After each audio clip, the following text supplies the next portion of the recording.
Et aujourd'hui, on va te donner 3 conseils pour devenir un entrepreneur de ton patrimoine. Et oui, nous allons nous plonger dans une réflexion sur ces précieux conseils que vous auriez aimé recevoir plus tôt si vous étiez investisseur quand vous étiez jeune. Alors combien de fois vous avez pu vous dire et regarder en arrière si seulement j'avais su cela plus tôt? Dans cet épisode, nous allons donc partager 3 conseils essentiels qui, s'ils avaient été donnés plus tôt à nos parents, auraient pu transformer leur patrimoine financier et immobilier et donc par la même occasion le patrimoine familial.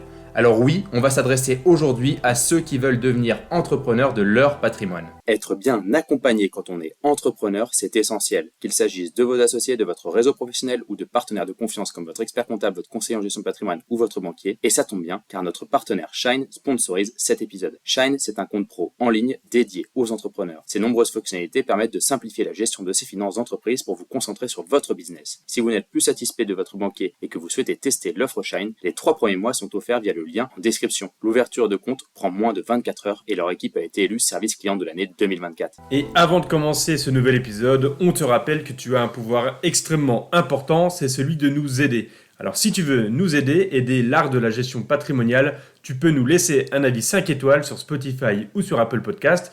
Et n'hésite pas à t'abonner si ce n'est pas encore fait pour avoir chaque semaine un nouvel épisode à écouter. On va donc parler de 3 conseils qui feront de toi un véritable entrepreneur de ton patrimoine et qui te permettront de réussir à atteindre tes objectifs. Ces 3 règles d'or, elles vont te permettre de comprendre les rouages de l'investissement. Et cette première règle, c'est intéresse-toi aux actions. Et oui, en effet, Guillaume, intéresse-toi aux actions. Oui, on va rentrer très vite dans cette première règle qui est le fait de vouloir investir sur les actions. Déjà, avant ça, je rappelle qu'il faut se constituer une épargne de précaution.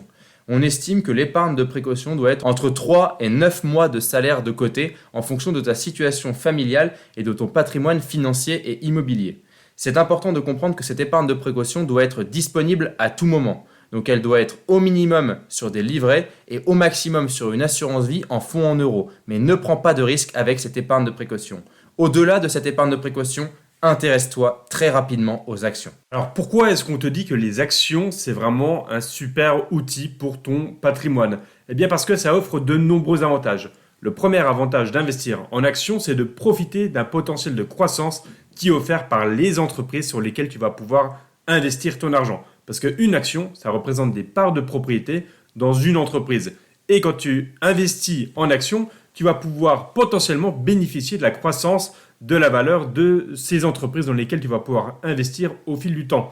Comprends bien, ça ne veut pas dire que de manière obligatoire, tu vas toujours être gagnant. Ça veut dire que potentiellement, tu peux profiter de la performance et de la valorisation des entreprises sur le long terme, car tu investis, en investissant en action, dans l'économie réelle, tout simplement. Et oui, effectivement, Guillaume, et le deuxième point, c'est de participer à l'économie mondiale. En investissant dans des actions, tu participes à l'économie réelle. Concrètement, si tu investis dans Stellantis, tu investis dans une société qui fournit des voitures. Et donc effectivement, si toi-même tu achètes une voiture de la marque Peugeot, au final tu es actionnaire. Donc tu comprends bien le côté économie réelle. Après, à toi de choisir en fonction de tes valeurs et de ton orientation stratégique, les valeurs qui te correspondent.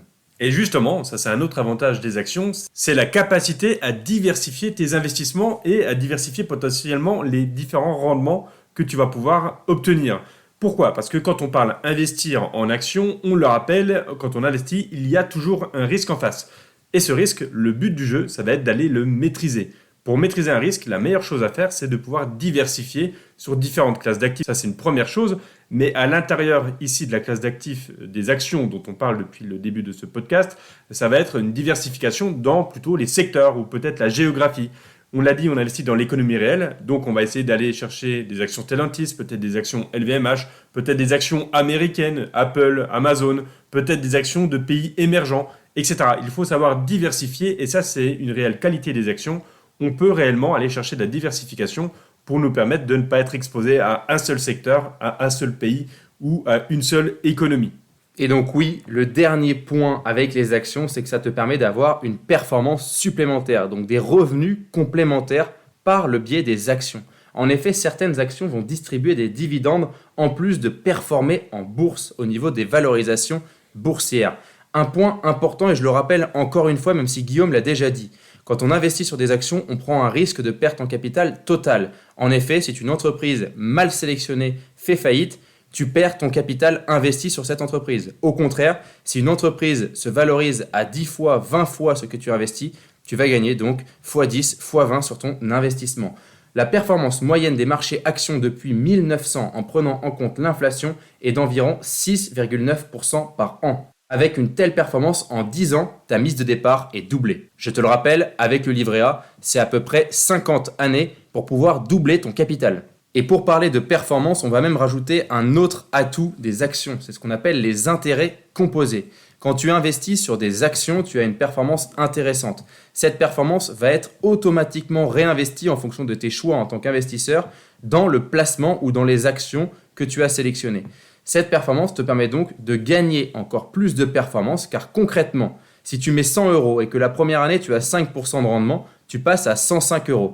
Et l'année prochaine, c'est 105 € qui vont faire 5% de rendement. Et donc l'année prochaine, tu ne gagneras pas 5 €, mais 5,25 € et ainsi de suite. Donc on le rappelle, quand tu veux investir, il faut opter pour les actions si tu as un horizon de long terme devant toi. Parce que, on le rappelle également, quand on investit sur des actions, il y a un risque.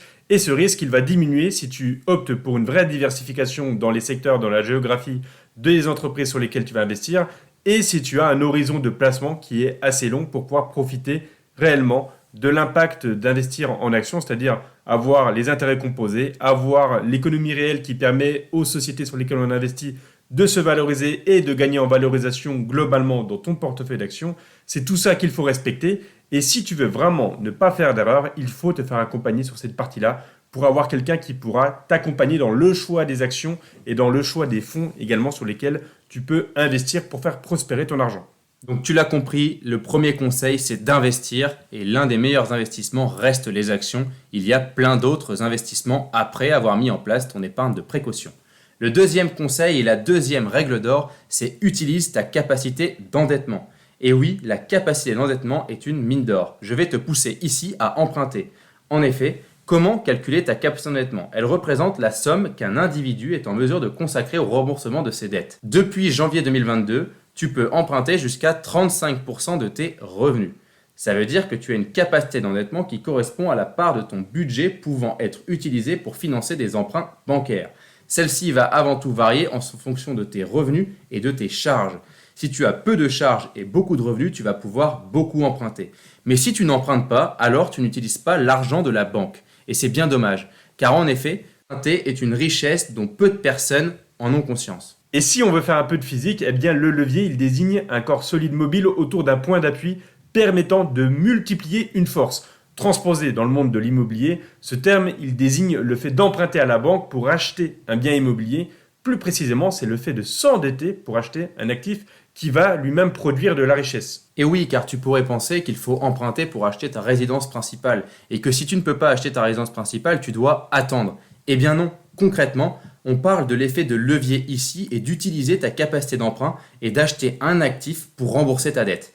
En effet, on peut parler par exemple d'effet de levier quand une personne disposant d'un capital de 50 000 € peut s'acheter un bien immobilier d'une valeur de 500 000 €. Et ce, grâce à la somme allouée par la banque avec le crédit immobilier. Cette technique, elle est d'autant plus efficace que si, en plus de ça, tu t'en sers pour financer un investissement locatif. Car oui, les loyers perçus de ton investissement locatif pourront servir à payer en partie ou en totalité les mensualités et les charges de ton investissement locatif.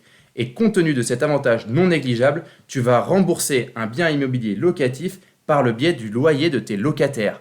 Et là, c'est hyper intéressant car tu vas faire de la croissance de ton patrimoine sans mettre presque un seul euro de ta poche.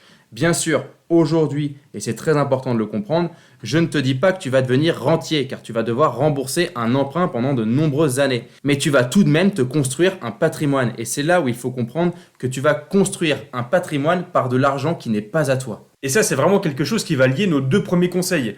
Pour les liquidités, on les utilise pour aller sur les marchés financiers, pour investir en actions, pour aller obtenir du rendement. Par contre, pour investir dans l'immobilier, on va utiliser la banque qui va nous prêter de l'argent, c'est l'effet de levier. On emprunte avec l'argent des autres, entre guillemets. Et si en plus de ça, on fait de l'investissement locatif, on va pouvoir optimiser tout ça avec des locataires qui rembourseront tout ou partie des mensualités qu'on a à rembourser à la banque. Et le troisième point et le troisième conseil qui est hyper important, c'est de savoir qu'en France, tu peux optimiser ta fiscalité dans tous les cas. Et j'ai bien dit dans tous les cas. Donc oui, que tu sois particulier ou entrepreneur, tu as nombreux moyens de maîtriser ta fiscalité. Si tu es investisseur dans l'immobilier ou dans l'investissement financier, tu peux également maîtriser ta fiscalité par des enveloppes fiscales ou par des dispositifs fiscaux existants. Quelques exemples pour mieux comprendre. Quand tu es entrepreneur, tu vas donc pouvoir maîtriser à 100% ta fiscalité. Et oui, car l'entrepreneur, il a une grande force, c'est que c'est lui qui va pouvoir fixer sa rémunération et décider des modalités de celle-ci. Quand on est entrepreneur, peu importe le statut juridique dans lequel on va exercer, on peut optimiser sa rémunération, et encore plus quand on va avoir une société réellement. On parle par exemple de SASU, de URL, SAS, SARL, qui vont nous permettre d'encapsuler ici la rémunération, c'est-à-dire le chiffre d'affaires concrètement de la société. Sur ce chiffre d'affaires, on va avoir des charges à payer, on va bien sûr pouvoir décider de sa rémunération, et ça va nous permettre de se dire, si on a besoin de 30 000 euros pour vivre, on ne se sort que 30 000 euros de salaire avec le coût qui ira avec et qui sera budgétisé au niveau de l'entreprise. Si on a besoin de 60 000 euros, on va pouvoir adapter. Mais vous comprenez que contrairement à un salarié, ici, on peut jouer, on a des leviers à actionner ou non pour la rémunération, comme par exemple opter pour des versements de dividendes ou faire passer des charges directement sur sa société, comme des chèques CESU ou bien utiliser une voiture sur la société. Tout ça, c'est des choses sur lesquelles vous devez être accompagné quand vous êtes entrepreneur, et donc n'hésitez pas à prendre contact avec nous sur cette partie-là. Et oui, quand tu es entrepreneur, tu as 100% de chances de pouvoir maîtriser ta fiscalité. C'est toi qui joues avec ton argent, et ça c'est important de le comprendre. Le deuxième cas, c'est si tu es salarié. En effet, cette fois-ci, tu n'as pas 100% des chances pour maîtriser ta fiscalité. Tu vas recevoir un salaire, et sur ce salaire, tu vas être imposé à l'impôt sur le revenu. Mais sache que tu peux quand même utiliser plusieurs dispositifs fiscaux pour réduire ta fiscalité avec par exemple des placements comme un plan d'épargne retraite ou d'autres dispositifs fiscaux comme le déficit foncier sur investissement immobilier ou encore d'autres dispositifs fiscaux. Je ne dis pas que ce sont des bons dispositifs fiscaux, mais j'en cite plusieurs comme les Sofica, les Girardin, la loi Pinel, le Denormandie, le Malraux ou encore plein d'autres. Donc tu l'as compris, quand tu es salarié, tu peux maîtriser ta fiscalité mais a posteriori du salaire. Et maintenant que tu sois salarié ou entrepreneur, quand tu fais des investissements et que tu te transformes en investisseur financier ou immobilier, ici aussi, il y aura des leviers que tu pourras actionner en analysant correctement la fiscalité de tes investissements pour chacun de tes placements et en étant accompagné. Car si tu es sur des investissements financiers, tu as des enveloppes juridiques et fiscales qui vont être plus avantageuses que d'autres. On parle par exemple de l'assurance vie ou du PEA pour l'investissement financier en actions. On peut également, sur la partie immobilière, optimiser en allant sur du déficit foncier, en faisant du LMNP ou même en passant par une SCI à l'IS ou une SARL de famille. Et oui, tous ces moyens te permettent d'optimiser ta fiscalité. Mais en tout cas, sache une chose, pour résumer ce podcast et cet épisode de podcast, tu dois absolument te former pour réussir ces 3 étapes. Et la formation, ça passe par l'écoute de podcasts ou par la mise en place d'accompagnements personnalisés avec des professionnels de la gestion de patrimoine. Attention, je le rappelle, ne te forme pas sur toutes les formations qui peuvent exister en ligne. Vraiment, apprends de toi-même, essaye de faire le plus possible gratuitement et quand ça devient trop compliqué, passe par des experts. Ici, tu auras une vraie expertise et c'est vraiment le plus important. Et pour rappel, tu peux nous aider, l'art de la gestion patrimoniale, à gagner en visibilité sur les différentes plateformes qui proposent notre podcast, Spotify, Apple Podcast, Deezer ou Google Podcast. Il te suffit de nous laisser un avis 5 étoiles sur Spotify et Apple Podcast et également de t'abonner si ce n'est pas encore fait. Et si tu veux aller plus loin, va écouter notre épisode 62 sur comment réduire ton impôt en 2024.